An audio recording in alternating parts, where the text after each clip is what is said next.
Hi, okay, so to everybody being bored, we thought we'd do a video on the little digger. So here she is, getting ready for hopefully racing this year. This year she's having a few upgrades, that's why there's bits missing. You see the new exhaust system. The key to going fast with anything that's power and weight, and the little digger only weighs about 350 kilos. Now the engine is probably the most interesting part of this. It's based on a water-cooled flat four. So most people might look at it and think it's a Volkswagen engine, Beetle engine. It's not. It's a water boxer engine. We've cut off all the water jackets. The crankshaft's been counterweighted, offset ground to 82mm stroke. The advantage using the water boxer is we can use a bigger cylinder. So once we've cut off the water jackets, we've used some diesel liners. We've had a machine to fit 98mm pistons. So these are the diesel liners. They're about that long originally. We've cut them down and machined them to fit.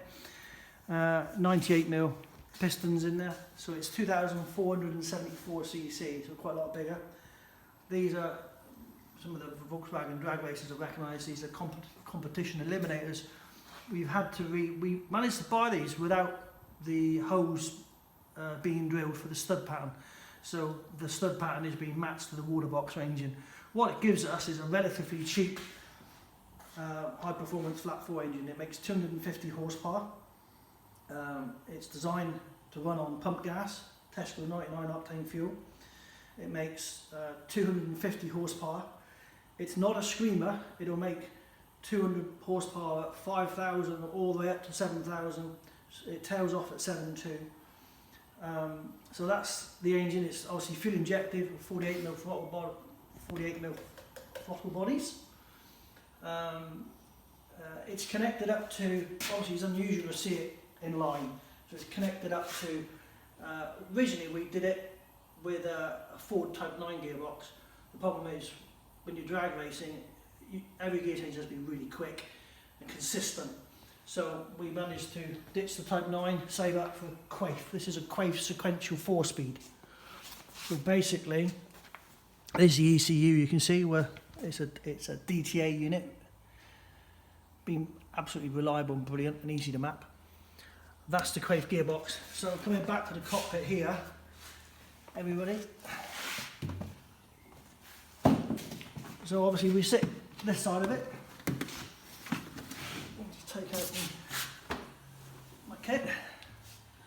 So if I jump in,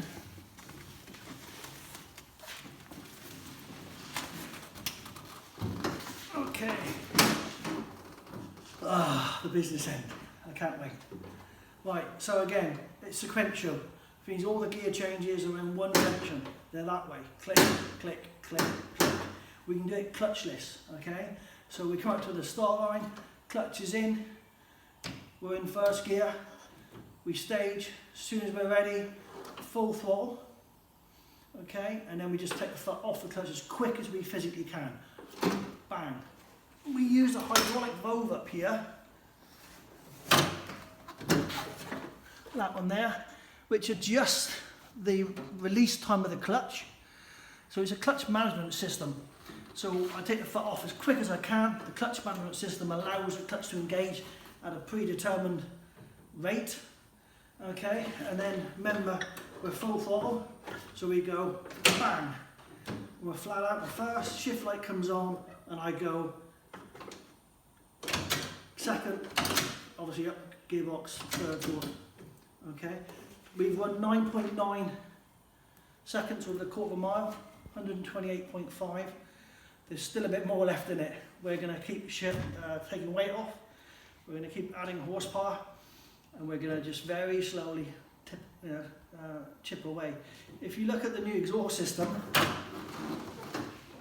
the last exhaust system was designed for the old engine, which was only about 200 horsepower.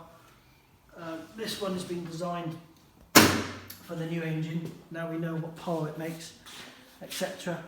So we've gone up 1.75 inches here, okay, but it's a mandrel bend, so it doesn't get squashed. It then, after approximately 10 inches, swaps into 1 7/8, where it swaps into 2 inches to the collector.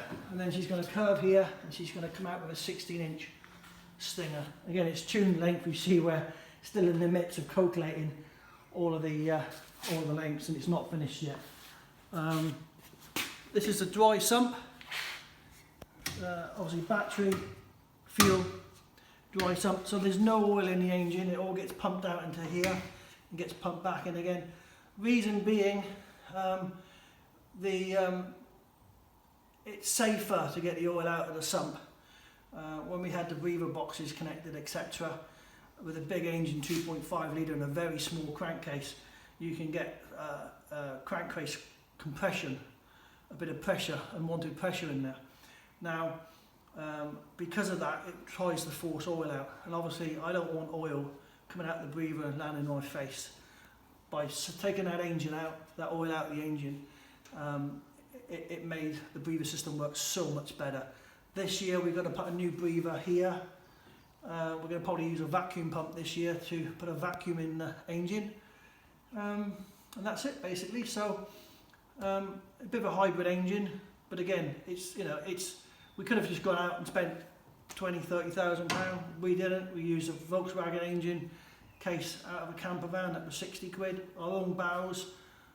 We had the crank modified in the States, and it's what you do with racing. You build a car to your budget, and our budget wasn't great, but we achieved the 9.9, which is what we wanted.